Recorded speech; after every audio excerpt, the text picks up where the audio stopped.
In the late summer of 1845, the Irish constabulary was tasked with the routine quantification of the harvest. The ledgers for the month of August indicate a surplus. In the county of Wexford, the reports describe a luxuriant crop. The density of the lumper potato, the primary caloric source for the tenant class, was noted for its significant weight. On August 15th, the price per hundredweight remained stable at the markets in Cork and Galway. However, the file shifts on September 6th. A report filed by a local magistrate in Fermanagh notes a curious condition in the foliage. It is the first administrative mention of the blue fog. The entry does not describe the atmosphere for the sake of the reader.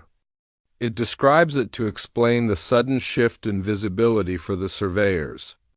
The vapor is recorded as having a distinctive sulfurous odor, a detail included because it was hypothesized by the Dublin Society to be a byproduct of volcanic ash or atmospheric electricity. The record of the laboratory at Trinity College, Dublin, contains the first physical analysis. On September 11th, 3 tubers were submitted for dissection. The report is clinical. The exterior skin of the specimen appeared taut and healthy. However, upon the application of a blade, the internal tissue was noted to be a brownish-purple slurry. Within 12 hours of exposure to the air, the solid mass of the tuber transitioned into a liquid state. The ledger for the following week tracks the speed of the decay. In the district of Enniscorthy, a field that was green on a Tuesday was recorded as a blackened waste by Thursday morning. The sound noted by the constabulary was the absence of the harvest. The shovels, issued by the landlords for the digging of the pits, remained leaned against the stone walls. The record shows that there was no reason to lift them. To dig was to find only the slurry. By the end of September, the correspondence between the Mansion House Committee and the office of the Lord Lieutenant grew in volume. The data points began to diverge. The export records show that 285,000 quarters of wheat and 200,000 quarters of barley were cleared for transport to Bristol and Liverpool. Simultaneously, the parish registers for the west of Ireland began to record a cessation of movement. The file contains a specific memorandum from a Dr. Lyon Playfair. He was dispatched to examine the taint. His report, dated September 22nd, contains no adjectives. It lists the percentage of starch lost to the rot. It calculates the exact rate of fermentation. He notes that the people have begun to wait. They are waiting for the fog to lift, and they are waiting for the instructions that usually follow a failed yield, but the instructions in the ledger were strictly procedural. The Board of Works was still finalizing the distance rule. The bureaucracy required a verified count of the destitute before the grain stores could be opened. This count required the physical presence of the head of the household at a government office, often located 12 to 15 miles from their plot. The first recorded death, attributed to want, appears in the files of the Tipperary Star in late September. The name is John O'Callaghan. The record does not describe his family's grief. It lists his age as 43, his occupation as a laborer, and the contents of his stomach as a small amount of undigested grass. The chapter ends with a missing entry. On September 30th, the weather log for the Dublin Observatory contains a blank space where the wind, direction, and barometric pressure are usually recorded. The observer noted in the margin, "Instrument jammed. The air is too heavy with the damp." Before the Archival News, this record was briefly withheld for classification. Viewers who wish to follow future releases may subscribe. The file then resumes in the year 1845 *. The transition from a biological failure to an administrative one is documented in the Treasury Minutes of October 1845. The records indicate that the primary concern of the Home Office was not the caloric deficit itself, but the disruption of the local labor market. To address this, the British government, under the guidance of Assistant Secretary to the Treasury Charles Trevelyan, established the framework for the public works. Agreements hereafter referred to in the ledgers as the hunger contracts. The logic was documented in a memorandum dated October 12th. It stated that the relief must not be a gift to receive.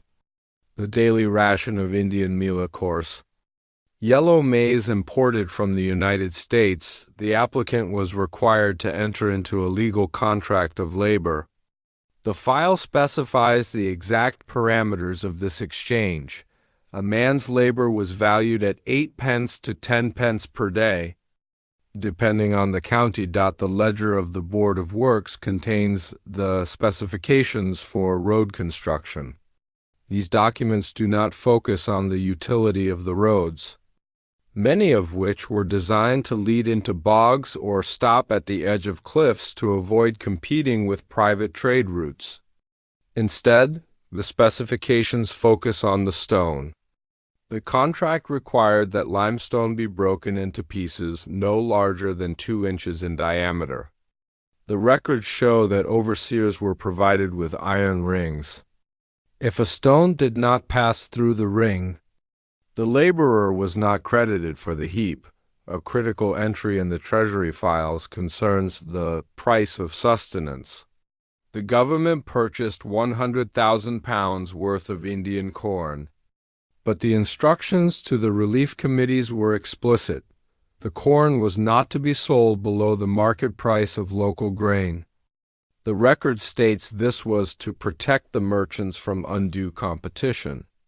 Consequently, the ledger shows a widening gap between the fixed wage of the laborer and the fluctuating price of the meal.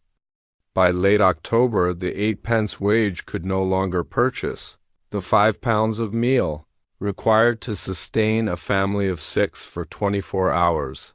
The distance rule was codified in the late October protocols.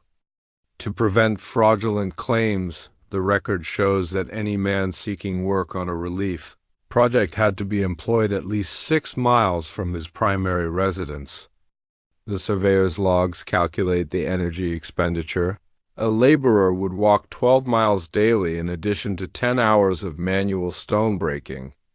The calorie-to-exertion ratio is absent from the official ledger, but the weekly returns of the sick begin to note a high frequency of exhaustion-related defaults.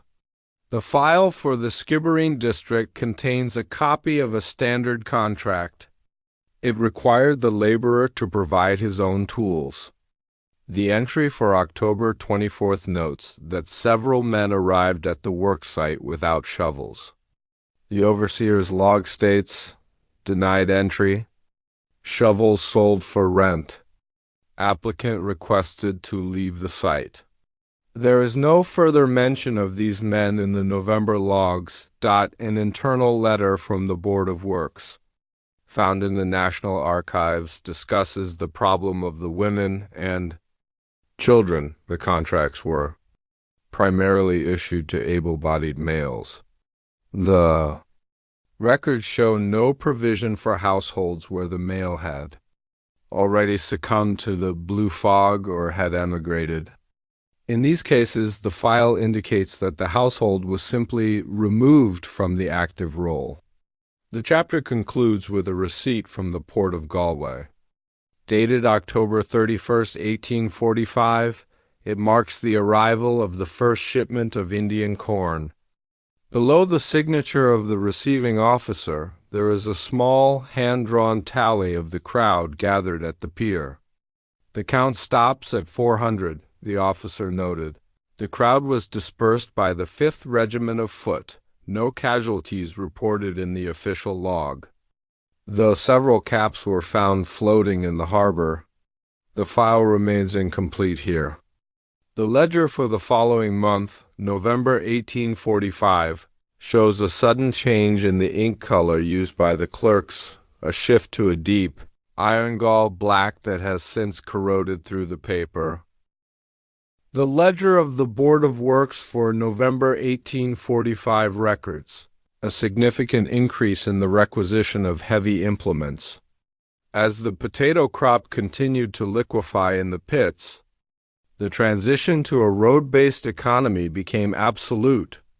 The records indicate that 15,000 shovels and 8,000 sledgehammers were distributed across the western counties.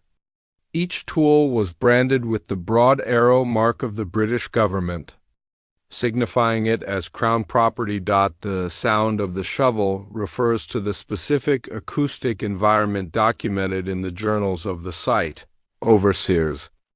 In the mountainous regions of Connemara, the soil was noted as being unusually resistant due to an early frost. The logs describe the noise of iron striking frozen limestone as a constant, rhythmic clatter that began at 6 a.m. and ceased only when the light failed at 4:30 p.m. The procedural manual for the famine roads required a specific depth for the drainage ditches, exactly 3 feet. The records show that pay was docked if the ditch deviated by more than 2 inches. A site report from County Mayo, dated November 12th, contains a complaint from an engineer named William Trench. He noted that the work rate per man-hour had dropped by 30%. He attributed this not to a lack of will, but to the physical degradation of the laborers' hands.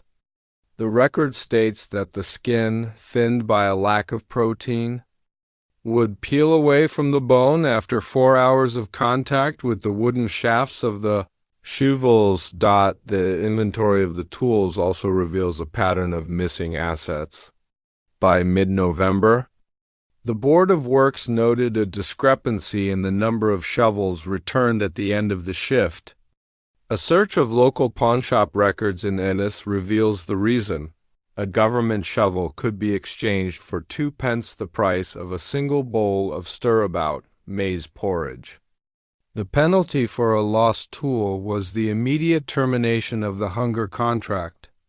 The file contains a list of 42 names from the Killarglen district who were struck from the roll for the loss of a shovel. There are no subsequent entries for these 42 individuals. Secondary sound is noted in the diaries of the Royal Engineers, the silence of the untouched shovels. This refers to the piles of equipment left at the roadside when a unit of 20 men, failed to appear for the morning roll call. The record for November 20th in Skibbereen indicates that Gang No. 4 did not report. A surveyor sent to their primary residence a cluster of mud cabins 3 miles distant found the shovels, leaning against the exterior walls. The interior of the cabins remained uninspected, as the surveyor noted a foul miasma emanating from the doorways and chose not to enter. He recorded the shovels as recovered in good condition. The logistics of the hunger contract also required the movement of vast quantities of stone. The engineer's logs for November 28th detail the crushing ratio. To produce 1 cubic yard of road metal, a laborer had to strike a stone approximately 1,200 times. The record notes that the sound of the hammers was duller than in previous years. The overseer attributed this to the fact that the men were now sitting on the ground to work, as they no longer possessed the postural strength to swing the hammers from a standing position. The file for Chapter 3 concludes with a requisition form for extraordinary burial expenses. Filed by the parish of Skull, the request was denied by the Treasury. The refusal letter, dated November 30th, states that the Board of Works is responsible for the construction of roads, not the disposal of the defunct. The final entry for the month is a tally of stones broken but not yet laid. It sits at 4,000 tons. The record shows that the stones remained in heaps along the roadside, as the transport carts had been repurposed for the delivery of grain to the ports. The record of the gang absences remains an unresolved detail in the ledger. Asterisk. The medical records of the winter of 1845 shift from agricultural data to physiological inventory. In the archives of the Skibbereen Union Workhouse, the terminology used by the attending physicians underwent a clinical standardization. The term living skeleton was not used as a metaphor but as a diagnostic classification. In the weekly condition of the poor reports. The ledger for December 5th contains a detailed examination by Dr. Daniel Donovan. He recorded the physical transformation of the contract laborers with the precision of a surveyor. His notes focus on the attenuation of the soft tissue. The record indicates that the subcutaneous fat had, in the majority of the laborers, been entirely resorbed by the system. This resulted in a specific optical phenomenon noted in the files. The skin of the face became translucent and taut, causing the teeth to appear unnaturally large and the eyes to remain fixed in an open position. The hunger contracts required a minimum output of physical labor, but the medical logs show a breakdown in the human machinery. On December 12th, the medical officer at the Bantry workhouse recorded the arrival of 14 men from a road building site. The ledger does not record their names, only their working weight. The average weight for a male of 5 feet 8 inches was recorded at 92 pounds. The officer noted that the limbs were of a uniform thickness from the knee to the ankle, a clinical sign of fedema or famine dropsy. The records explain that the body, lacking protein, began to leak fluid into the interstitial spaces. The file contains a report on the condition of the hair. It was observed that the fine, downy hair known as lanugo began to grow on the faces and arms of the children. The medical log treats this as a biological curiosity, a reversion to a primitive state, caused by the body's inability to regulate temperature. The record notes that this hair was often stained dark by the soot of the cabins, where the residents sat in the dark to conserve heat. A critical data point in the December archive is the rate of apathy. The overseers of the Board of Works reported a change in the demeanor of the laborers. The logs state that the men had ceased to complain or petition for higher wages. The record describes a glassy indifference to the environment. On December 18th, a report from County Clare notes that a laborer fell into a drainage ditch and remained there for 4 hours. The other laborers continued to break stones at a distance of 10 feet. The overseer's log states, no assistance was offered. The men did not look up from the stones. The subject was removed at sunset and marked as inactive on the payroll. The ledger also tracks the loss of voice. The medical reports indicate that the larynx of the starving individual becomes wasted, rendering the voice a low, sibilant whisper. In the crowded relief lines, the silence was documented as absolute, the only sound recorded in the January 1846 supplement was the clinking of the tin cans against the iron boilers. Of the soup kitchens, the chapter ends with the register of the dead room. At the Cork Union Workhouse, The ledger shows that the cost of individual coffins was removed from the budget on December 24th. A new line item appears.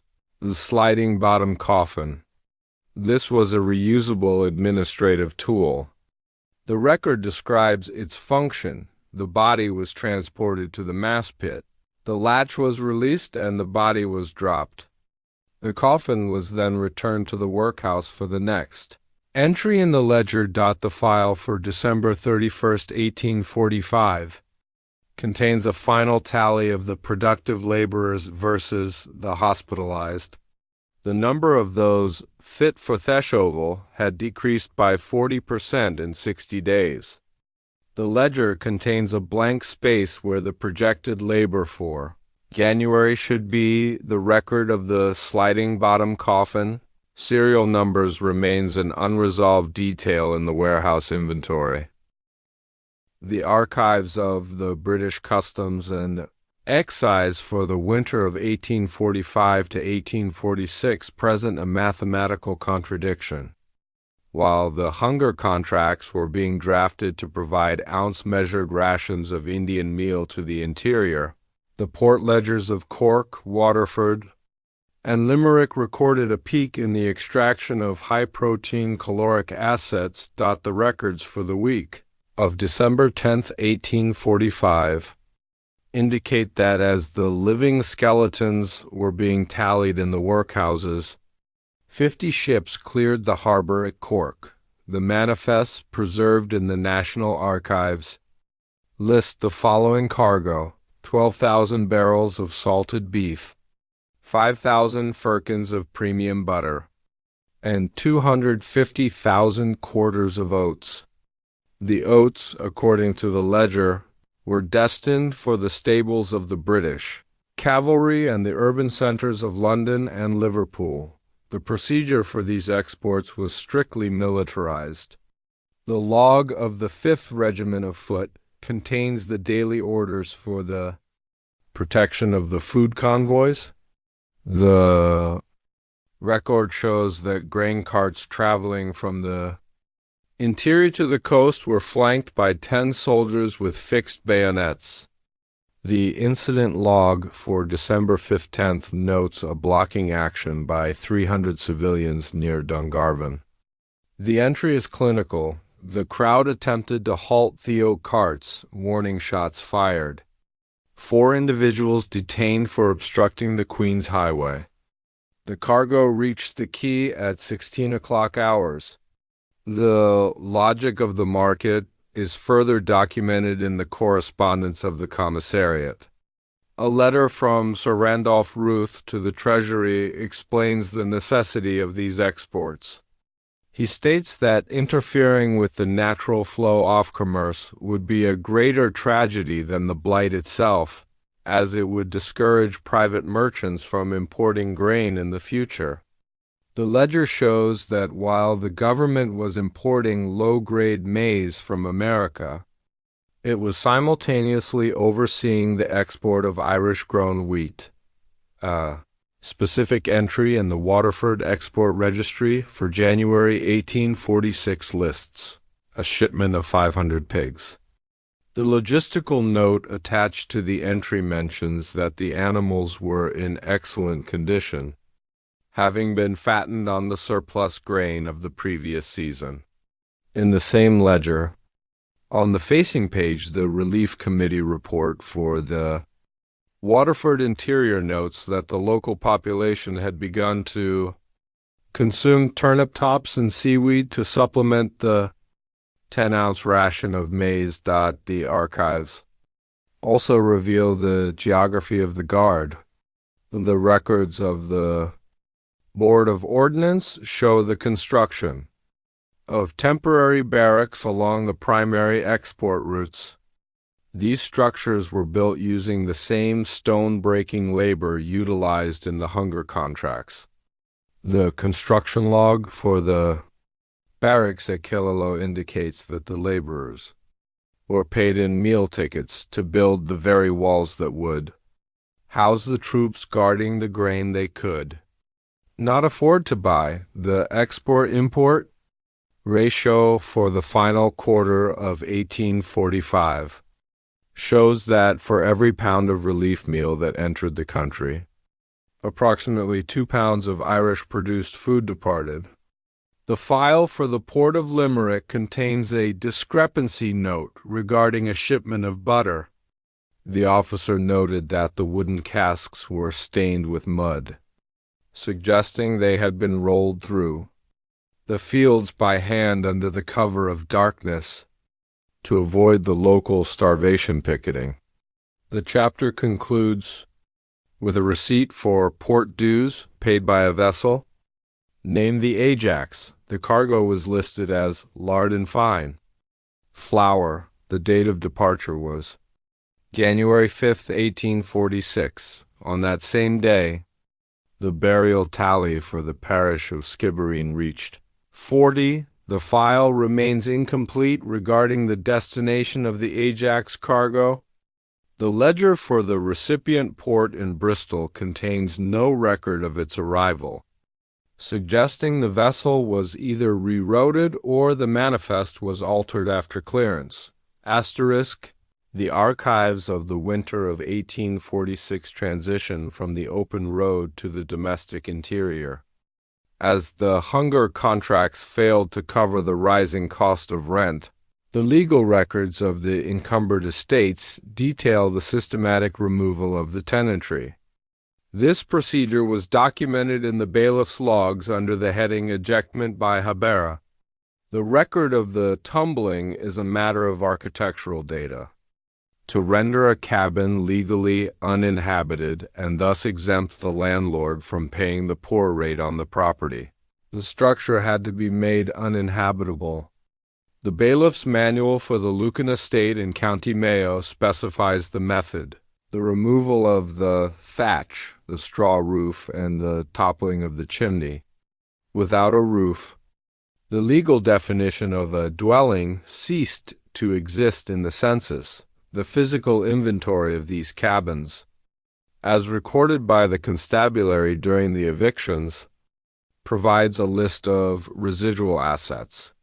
In a report from the village of Ballinglass, dated January 14, 1846, the officer recorded the contents of 20 cabins cleared in a single afternoon. The list is repetitive: 1 iron pot, cracked, 1 wooden stool, a heap of damp straw, and a stone for grinding. The record notes that in 14 of the 20 structures, the occupants remained seated during the removal of the roof.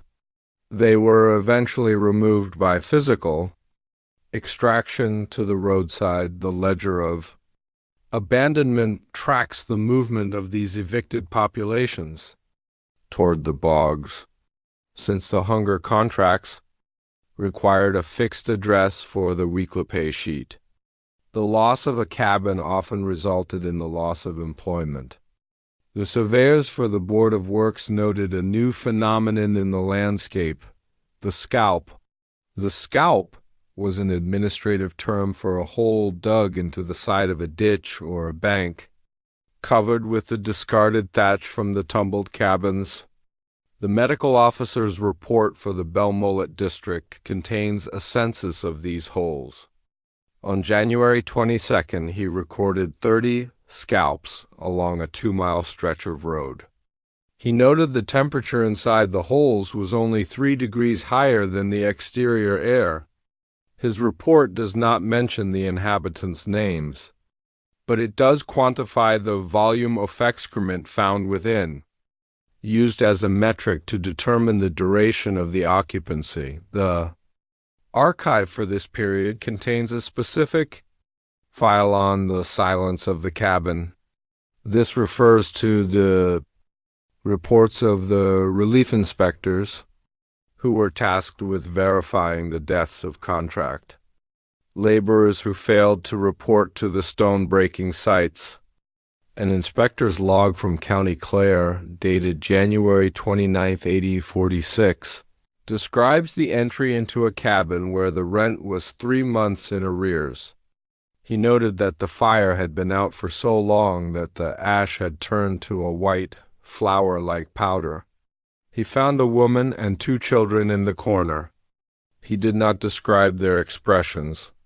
He recorded only that their limbs were entangled in a manner that made a precise head count difficult. Without further assistance, the file for Chapter 6 also includes the defaulted rent rolls. In these ledgers, the names of the tenants are crossed out with a single horizontal red line. Next to the red line, the clerk would write a 1-letter code, E for evicted, D for deceased, or V for vanished. By February 1846, the V code began to dominate the pages. The records show that the vanished left no trail in the emigration manifests or the workhouse entries.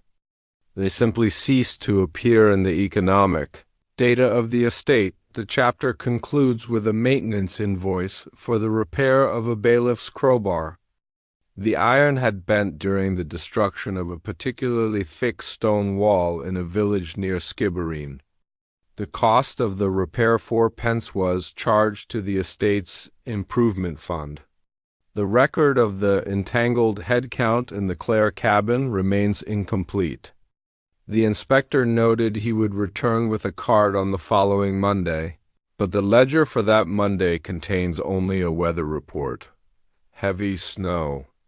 Roads impassable. No collections made. The statistical archive of the hunger contracts is defined by its gaps. To compare the census of 1841 with the subsequent count of 1851 is to observe a numerical erosion that defies standard demographic modeling.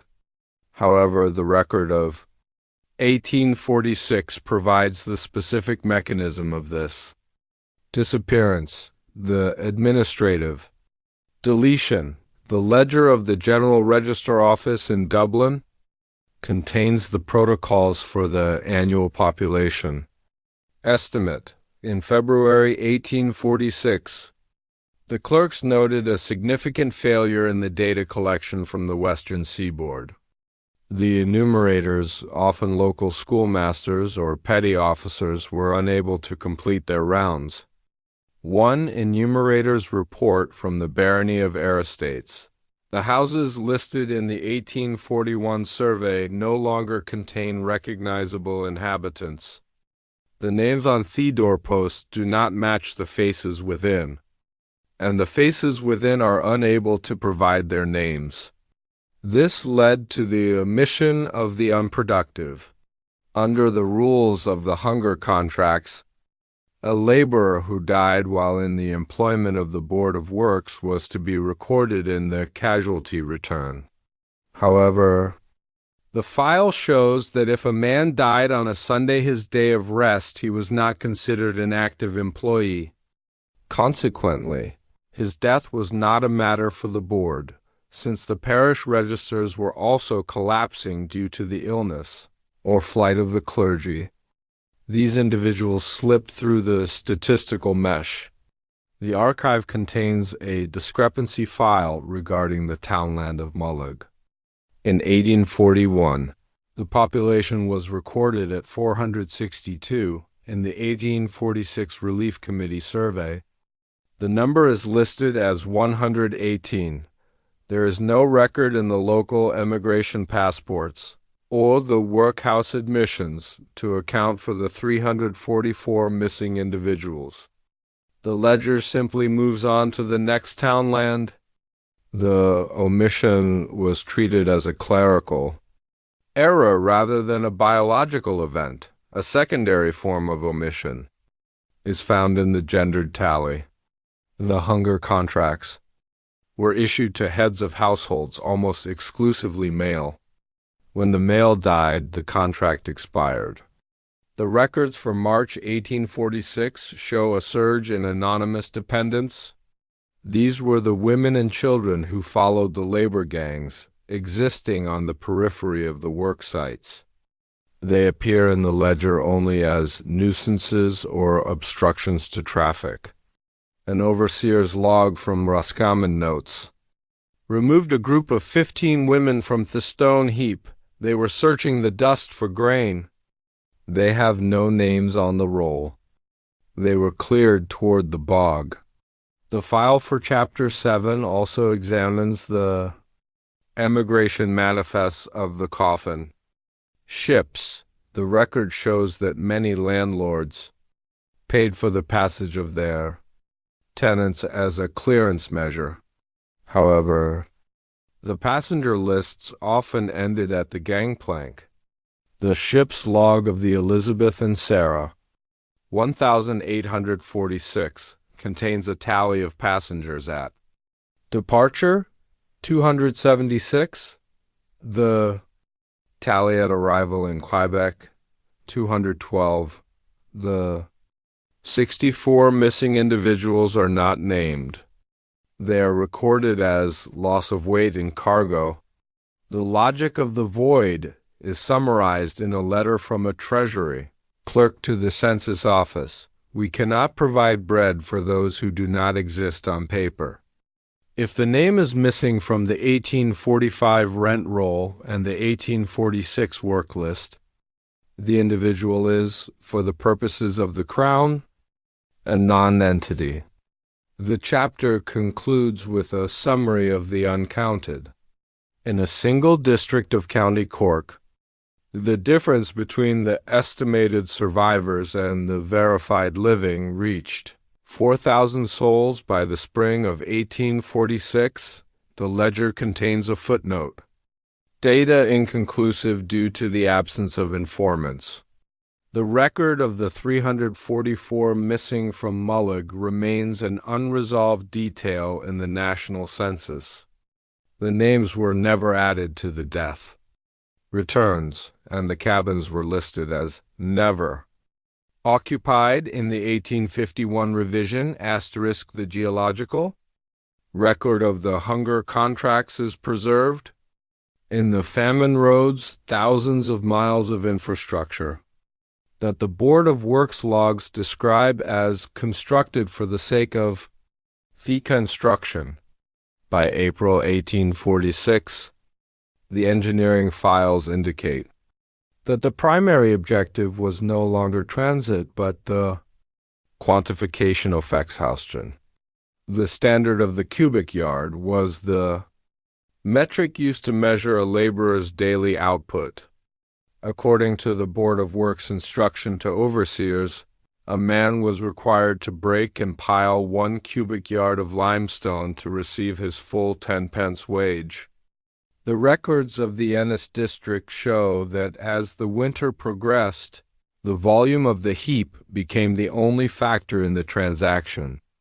If a pile was found to be loose-packed or contained unbroken cores, the wage was reduced to 6 pence. The engineering logs for this period contain a specific observation regarding the quality of the break. In a report from the Connemara Highlands, a surveyor named Higgins noted that the limestone was being pulverized into a fine, useless powder rather than the required 2-inch shards. He recorded that the laborers, lacking the strength to swing the sledgehammers vertically, were dropping the weight from the waist and allowing gravity to do the work. This resulted in a road surface that was structurally unsound. The ledger entry for April 14 states, Road 402 is a slurry of dust.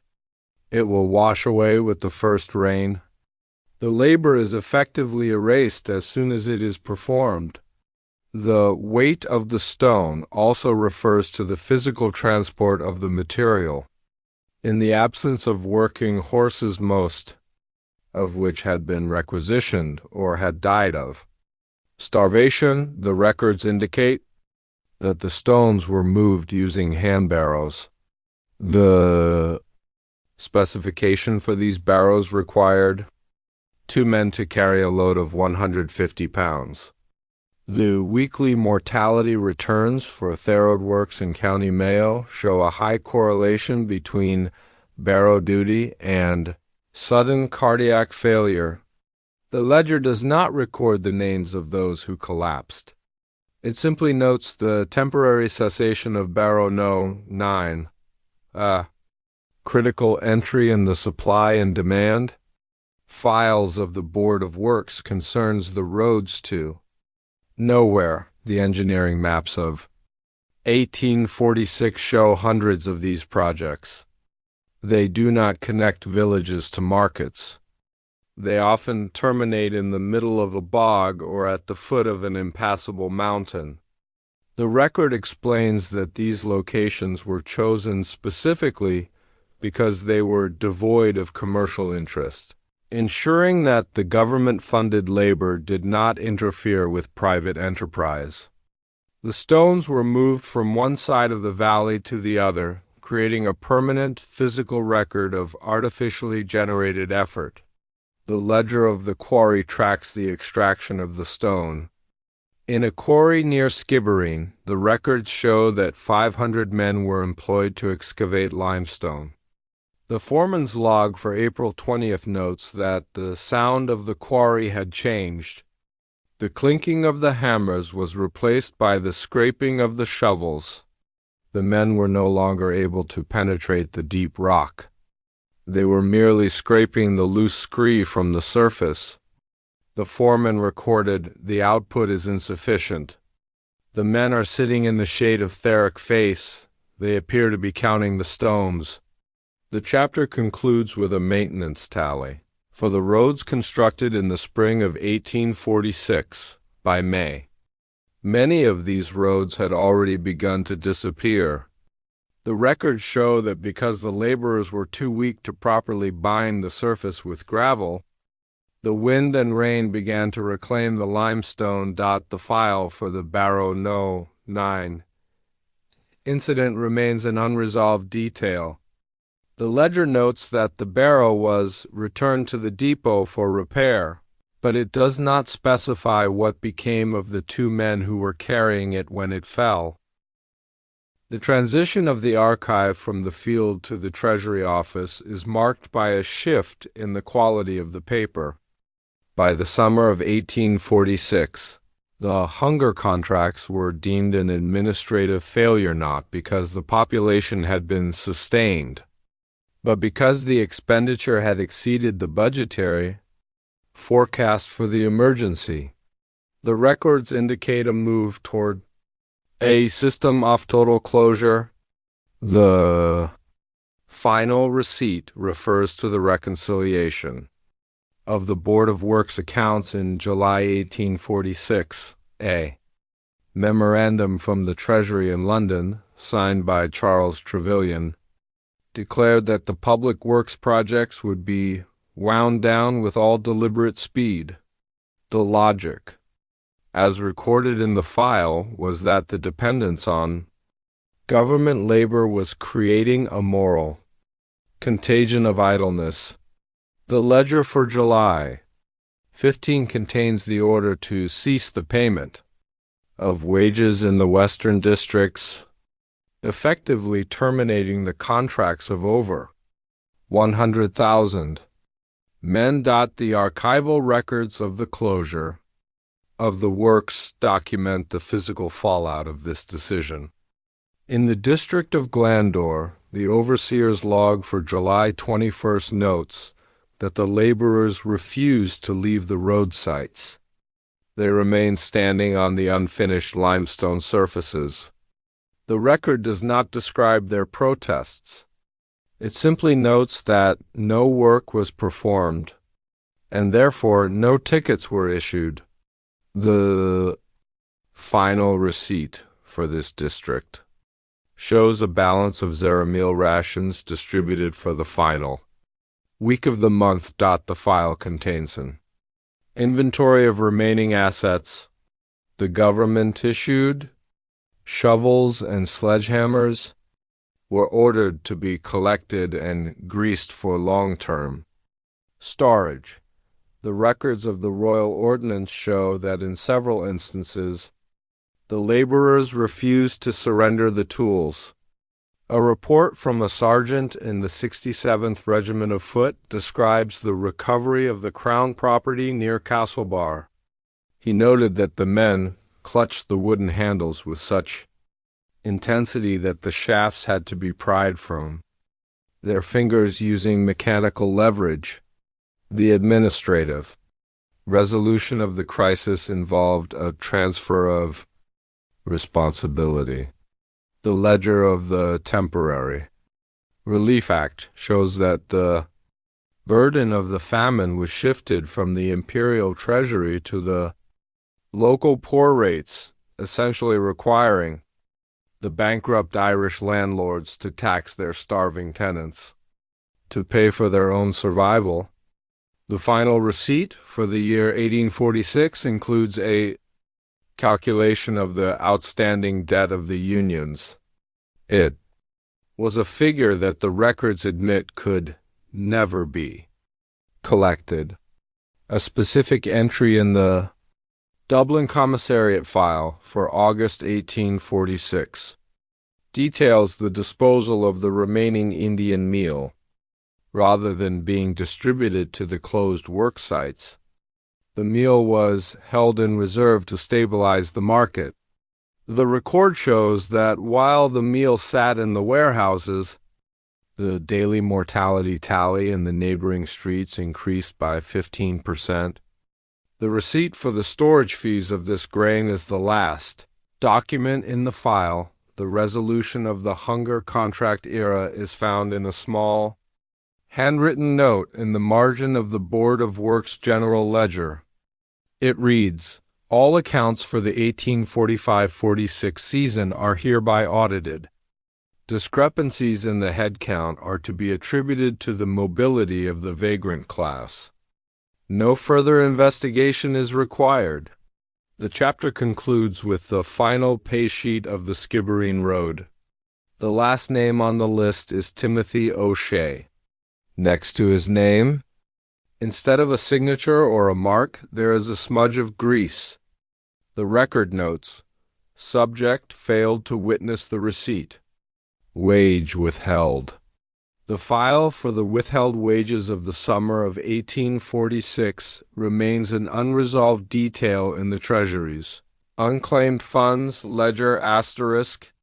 The final volume of the record is not found in the paper archives of Dublin or London, but in the topographical data of the Irish landscape. The hunger contracts of 1845 and 1846 left a physical imprint on the earth that remains legible through modern aerial and satellites vs. The archive of the field is the terminal evidence of the administrative logic that governed the era. The first data point is the lazy bed fossilization. These are the ridges used for potato cultivation. In the upland regions of Mayo and Donegal, the records of the Ordnance Survey show that thousands of these ridges were never turned over after the September 1845 blight. Because the hunger contracts diverted all labor to the roads, the fields were abandoned in a state of mid-production. The ridges are now covered in peat and heather, but their dimensions remain exact. They are recorded in the topographical ledger as relic agricultural features. The famine roads themselves constitute a significant portion of the archive. Many of these roads, documented in Chapter 8 as roads to nowhere, have never been integrated into the modern transport network. They appear on contemporary maps as unfinished tracks or borines. A survey conducted in 1995 noted that the limestone core of these roads remains largely uncompacted. The stone-breaking labor of 1845 is still visible. The 2-inch shards, sized by the iron rings of the overseers, can be pulled from the earth by hand. They have not moved because there was never any traffic to move them. The record of the vanished villages is found in the soil resistivity reports. In the townlands where the V code vanished, dominated the rent rolls, the earth retains a higher concentration of carbon and collapsed masonry. Aerial LiDAR, light detection and ranging, scans reveal the outlines of cabins that were tumbled in 1846. The scans show the specific points where the chimneys were toppled to the north or south, following the Bailiff's path. These sites are not marked on modern tourist maps. They are recorded in the archaeological archive simply as anomalies in the subsoil. The most clinical aspect of the field archive is the mass pit geography. In the vicinity of the former workhouses, the ground level is noted to be atypically elevated. The records of the Board of Works indicate that these sites were often situated adjacent to the road projects to minimize the transport distance for the sliding bottom coffins. The soil at these locations is documented as being highly nitrogenous. The ledger of the 1847 transition mentions that these pits were to be covered with lime and forgotten, yet they remain the most stable data points in the landscape. The archive of the field also preserves the sound of the shovel in a metaphorical sense. In the quiet districts of West Cork, the absence of modern development has left the 1845 environment intact. The wind passing over the unfinished drainage ditches creates a specific acoustic frequency that was noted by researchers in the 1970s. It is the sound of a landscape that was engineered for a population that was no longer there to use it. The final entry in the master ledger of the hunger contracts is a summary of capital expenditure. The total cost of the relief works was calculated at £4,400,000. Against this, the Treasury noted the value of the infrastructure created. The roads were valued at zero. The bridges were recorded as unsafe. The stone breaking was classified as sunk cost. The record ends here. The file for October 1845, the Blue Fog and the Sound of Untouched Shovels, is officially closed and returned to the stacks.